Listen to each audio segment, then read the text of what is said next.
I'm Albany County Executive Daniel McCoy.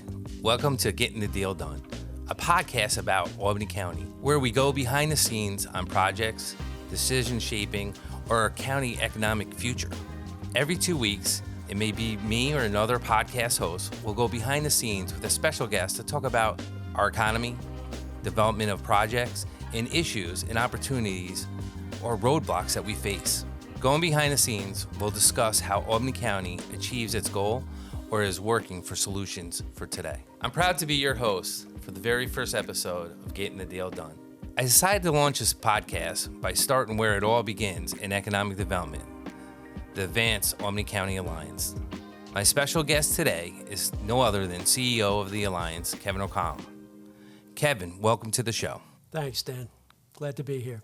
So, Kevin, not just being the CEO of our alliance, but I'd like to start off with some basic information. You've been in and out of government work, the private sector. You ran Tech Valley Communications, which is where I really got to know you then, and learned a lesson in economic development, but also about companies coming to Albany County, why companies were leaving. It was a frank conversation, we'll say. It was a tough conversation, but it was a fair conversation that opened up my eyes to saying why we need to create the Albany County Alliance. So, you've been on public boards, authorities, your entire career. What's better, public sector or private sector? I know that's a loaded question. Yeah, well, it was a very discreet way of saying I just can't seem to hold a job steadily, right? It's hard to say, Dan. Even working with you and your team, some of the smartest and hardest working people that I've met have been in government. And I've met very interesting people in the private sector. They're just different. You run a $1 billion business. Correct. Yes.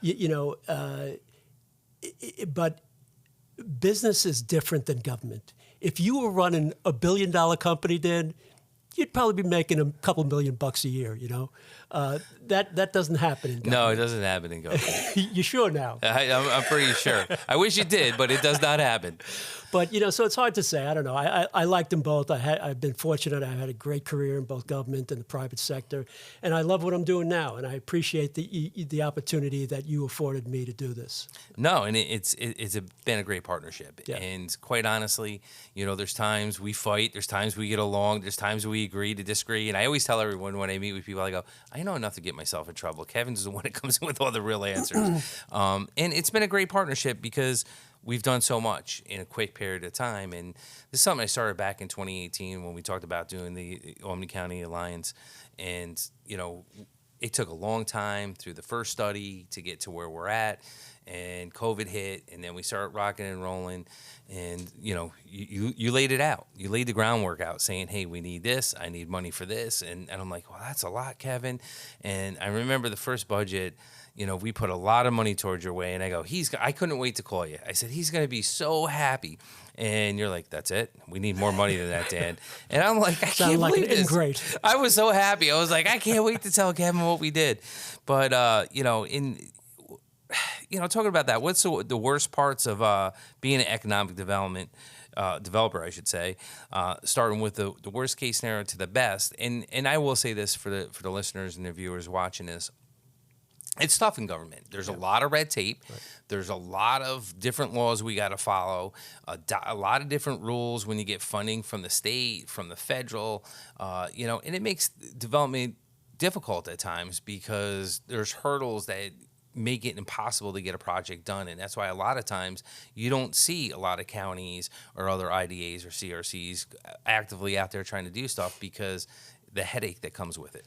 Well, yeah, and the one thing that is part of our success, Dan, is that there aren't a lot of other chief elected officials that feel about economic development the way you do. But for you, none of this would have happened. I wasn't around when you decided to hire Camoin to do the original economic strategy. You did that, and if that didn't, that was the beginning of everything. That's what laid out the alliance and bringing all the organizations together under one roof, the one-stop shop. So I'm kind of lucky. I that I've blame got you though, Kevin, because this goes back to Tech Valley when you sit there and go, "Dan, this that was. I have New Hampshire, and this is what they gave me: infrastructure, schools, suburbs versus city." And I'm like, I think the book was like this thick, and I went through the whole thing and I read it, and I'm like, we have to do this. I thought it was a scam, Dan. One day I'm sitting in my office and I get a call on my cell phone, and he says, "Hi, I'm so-and-so. I'm the governor of New Hampshire." So I'm thinking, yeah, right, okay. So, and the more that I talked to the guy, I realized he was in fact the governor of New Hampshire. And he says, "Listen, we just had Albany International relocate their headquarters from Albany County up to Rochester, New Hampshire." He said, "And Joe Marone, who runs it, told me to say hello." This is the governor of the state of New Hampshire calling me, some little, company CEO. And he's being nice by saying that, people, but go ahead. But still, I mean, that was something that, again, at that point, we had outside investors in the company. Had Albany County not stepped up, who knows? Maybe First Light would have been headquartered in Rochester, New Hampshire. The thing that I was able to do when the county, at your direction, stepped in to help us out is said, "Hey, listen, this county here is serious about keeping business here and keeping our business here," and that carried the day. And it was not just because of you, your company, the impact, the workers that went there or worked there. It was crucial to keep it there. And one of the things I learned dealing with you and other people is that if you don't sit there and try to keep a company here, help them expand or attract new companies here, you're not doing justice for I say my constituents of Albany County, right? Because it represents 320,000 people. Right. And I liked how you referred to it as a business. I used to get criticized in the beginning. I'm going to treat county government as a business, strive to make a profit, but that profit goes to the shareholders, which would be the taxpayers of the county, by not raising their taxes, which I haven't done in 11 years, by doing stuff like this. And as I travel with NACO, and we go around the country and we look at other extraordinary areas and the development going on there, it's like night and day. When I see companies move there and the red carpet they give them, they get everything out of the way for them. And I'm like, this is what we need to do here. And instead we have like 7 or 8 IDAs, and they all just and they just fight each other. And when I brought a company in from Manchester, and I'm bringing them around, and it was Sean Ward in Green Island said, "Hey, that doesn't fit here, but I know in Waterville there's a good spot." Every other person's like, "Well, if it's not my city or town or village, we don't care. And I'm like, we need a one-stop shop. We need people to come in and do it. And I got to thank you for that. But at some point in the next few weeks, we'll be announcing the Albany County has a new economic development strategy authority by your team, an economic consultant. And you kind of said this earlier, bro. What is the need for that strategy? And people are going to say, well, why are you spending money on a strategy? Do we need it? Kevin and his teams, they know what they're doing. How would you explain that? Yeah, Dan, we get a lot of kind of inquiries for assistance and for help, and you need to have a strategy to guide what you do, and maybe even more importantly, what you don't do. There are certain types of business. Let's take one that's kind of topical now: data centers. Yeah. Dan, they take up enormous amounts of power. They create relatively few jobs, and that's probably not something that we're going to see in our strategy.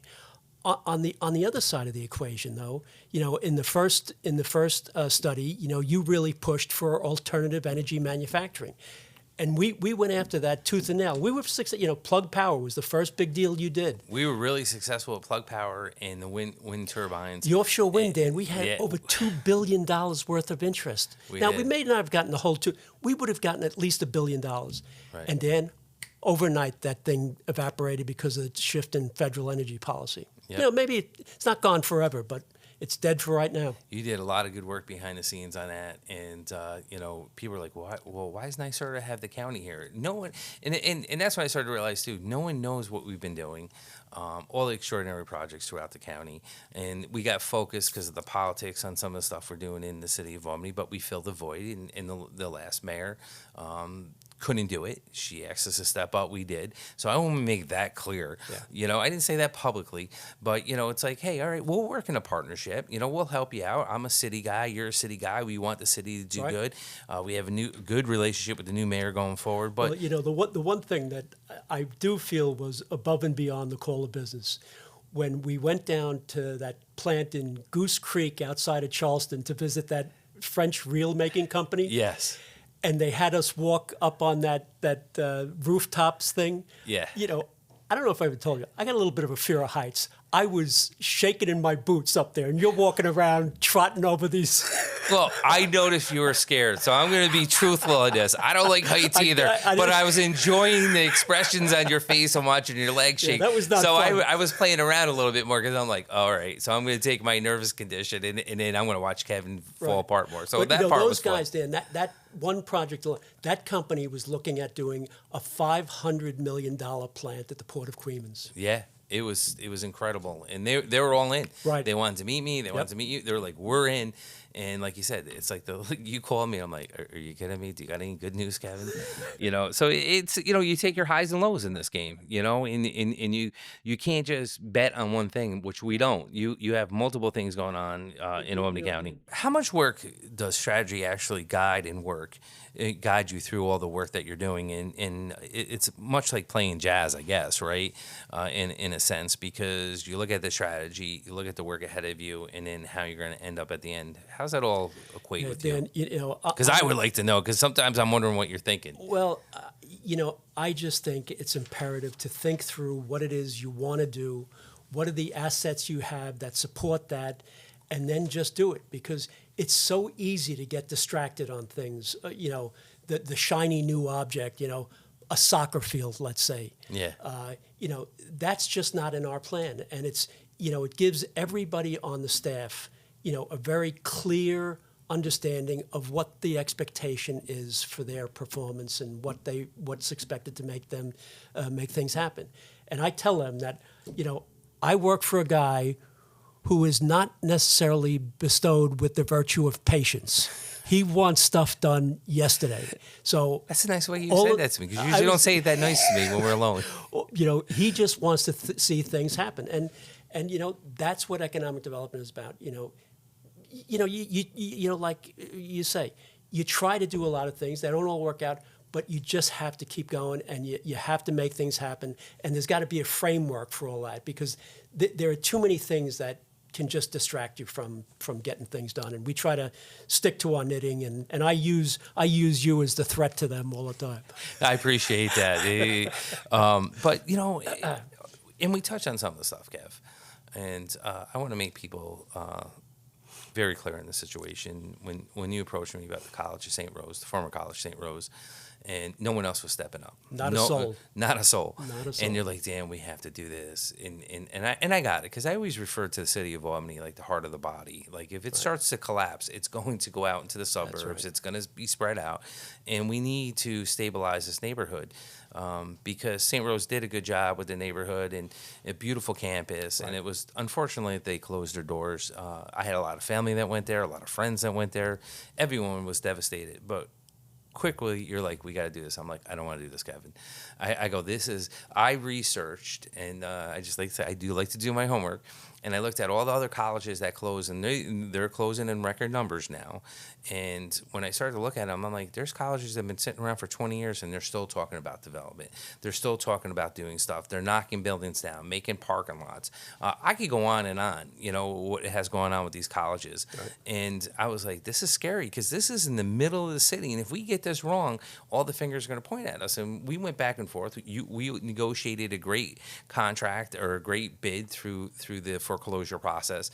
And I remember calling you on the phone when I was at the bankruptcy auction. Yeah, we're like, we might have to raise the money. I'm like, no, because I'm like, this will work at this number. Right. And honestly, I was kind of like, well, if we lost it, we could say we tried, and I could go out there and say, look, we tried to put our best foot forward. And you called me up, and I'll never forget this. I was standing there like, Dan, are you okay? I can't hear. And I'm like, I'm getting sick. I felt like I was having my first kid. Like, I didn't know what to do, because it's like, it's scary. Yeah. And it's been a scary process going through the whole thing. Your guidance, getting us to where we're at, going back and forth, bringing developers in, mixed use. It's going to be the St. Rose campus. It's coming alive with UAlbany in there now. We have other, Hudson Valley we just announced. Right, I mean, that was huge, Congratulations on that one. No, thanks. And then we have some other great announcements we're making. And we're in the phase 2. And it was like the $1 million question is like, I have Kevin, besides Central Warehouse, we have the LTAC property. I like to let everyone out there know we're doing more than just in the city of Albany and everything else. And we got to a point where you could move and concentrate on the other stuff. But more importantly, the second phase is where people are going to come in and going to want help. Right. And, I can't be on both sides. No, it would be like a conflict. Right. And unfortunately, we're like, all right, we get this because we're going to have to help with that side of the house. And they're going to be heavily involved too, because I like to tell people out there that are listening to this again or watching this, you have to give incentives because, listen, if we're not giving incentives, and I know one side says, oh, no, we're giving them tax breaks, we're giving them this, they're not building without it because how expensive it is to build now, especially with inflation, how expensive it is to recoup their money. They're not investing if they're not getting a way in the door to help them say, okay, I have a chance of this working. They're taking a gamble too. They're not just saying, they don't want to throw out millions of dollars and saying it was an epic failure. They can't afford that. That could wreck their whole company.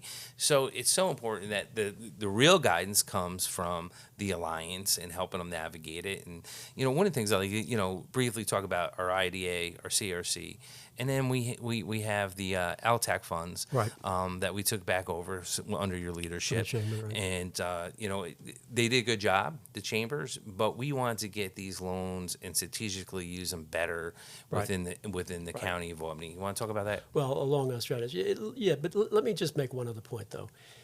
Dan, what you did with the College of St. Rose is something that no other elected official, not only the ones locally here who did nothing, but other colleges that have closed in upstate New York and Northeast, you've created a model here that a lot of other people are now looking at to replicate because, listen, if somebody else bought the campus, it would probably get redeveloped, but it probably would have taken 5, 7, maybe even 10 years. And in the meantime, the deterioration of those buildings and that neighborhood is inevitable. But you created a model, with the state legislation. This was not an easy thing to do. No, it was not. You didn't have a lot of support there going through this. We did not, and they made it pretty clear they weren't going to give us any money. Right. And we had to back it. I had to back $35 million. Right. To pay the bonds. Though I still don't know how you pulled that off. Maybe that'll be in your memoirs, right? Yeah, that will be in my book. But it was interesting because $35 million, and then the infrastructure, a lot of stuff. Yeah. Unfortunately, when the college was getting ready to close, they can't keep They weren't keeping paying, up. Right. They weren't maintaining stuff. Right. We had to put 3 boilers in for the tune of $1 million. We're doing infrastructure. Everything's getting redone. That costs about $10 million. And then you had in your original budget 3 to 5. We didn't know. And I want to say people are like, how don't you know? County building's been around for a long time, right? You know what a building costs to maintain it and to run it. But this was unknown to everyone, and, it was a learning curve for all of us. And you know what, though? We didn't whine. We adapted. We figured it out. We made it work. It's working. We're bringing them costs down. We're bringing more money in. With phase 2 is going to give us more money to do extraordinary stuff, which we talked about. And I worked with Joanne Cunningham, the chair of the legislature, Wanda Willingham, deputy, Dennis Feeney. But Joanne and I were on the same sheet of music saying, look, we're not there to make a profit. We want to pay our bills back because we can do that. We want to recoup the money for the taxpayers. But what's ever left over, like we said, will be used to help with economic development, to give incentives so people do extraordinary things there. But, the Lolly building, First Columbia is involved. Yeah. He's really trying to do extraordinary stuff there. And phase 2 is going out. And listen, I want to knock on wood. It's not over till it's over. But we're opening up a senior center in the old library.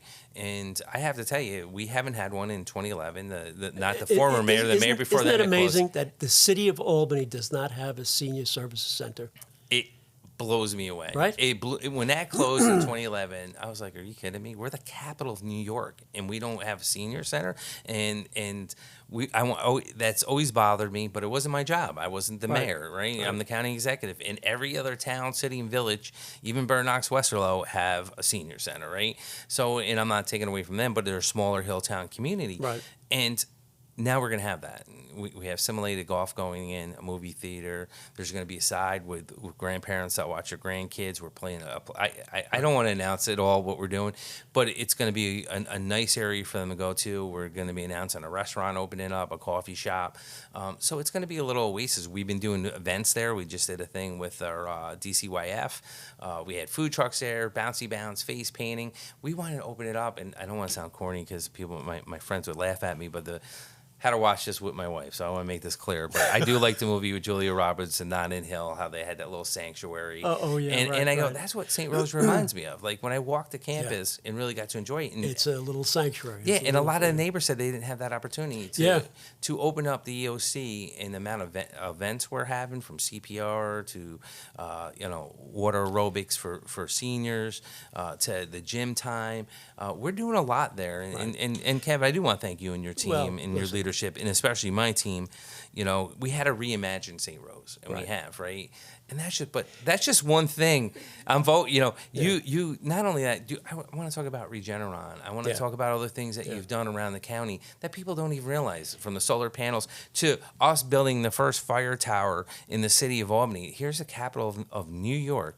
Professional firefighters, and they don't even have their own training facility. They have to go to the volunteers to use their training facility, which blows my mind. And I'm not taking. I was a volunteer fireman and a paid fireman, so I want to be clear on that. But I get where they standpoint, and it's always been, we don't have the land, we don't have that. We made all this happen, and yet it's always with criticism, and I'll take that, because at the end result, we want to showcase.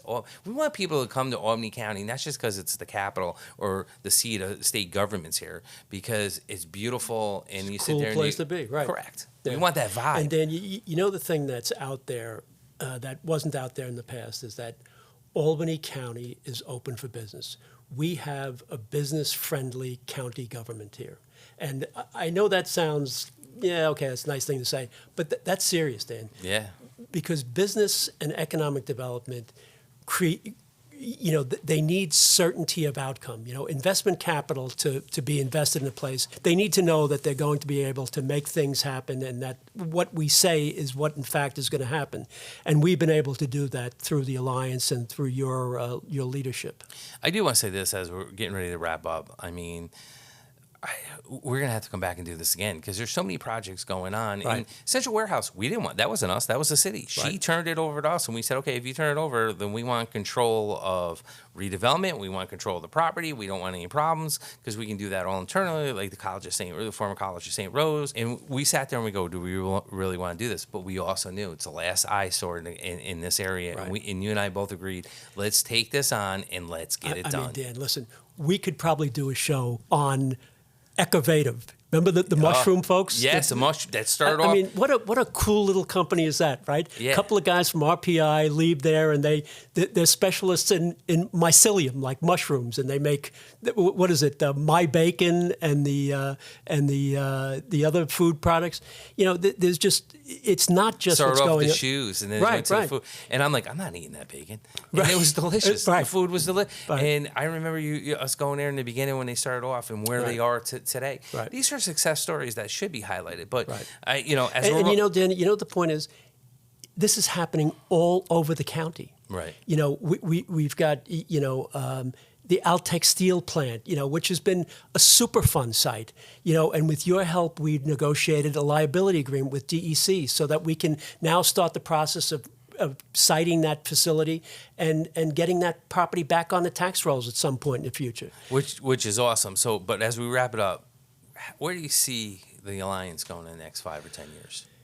Dan, as long as you stay county executive, I think we've got great things we can do. Some of the challenges are going to be, where our funds come from. We've been very fortunate to get a piece of the hotel tax and, the so-called Airbnb tax, which will start later this year. But I think we've got tremendous potential. Dan, the biggest thing that we have to work on is, are our local governments prepared to accept the projects that we're working on? That's a big hurdle. That is the biggest hurdle. And as I wrap this up, I do want to say thank you to you and your team. We are doing extraordinary things. But, Kevin, thank you. And obviously the work you and your team are doing builds a foundation for every other story we tell about, getting a deal done. And that's what it's about. Again, thank you for being on the show, being our first episode, and look forward to more of this because we have so much more stories to tell. Right. We'll link to Advance Albany County Alliance in the show notes. If you're an employer looking to build, develop, or locate in Albany County, reach out. We're ready for you. Thank you for joining us, Getting the Deal Done, a podcast by Albany County, New York. It's a production of Albany County Executive's Office and produced by the Baker Agency in Albany.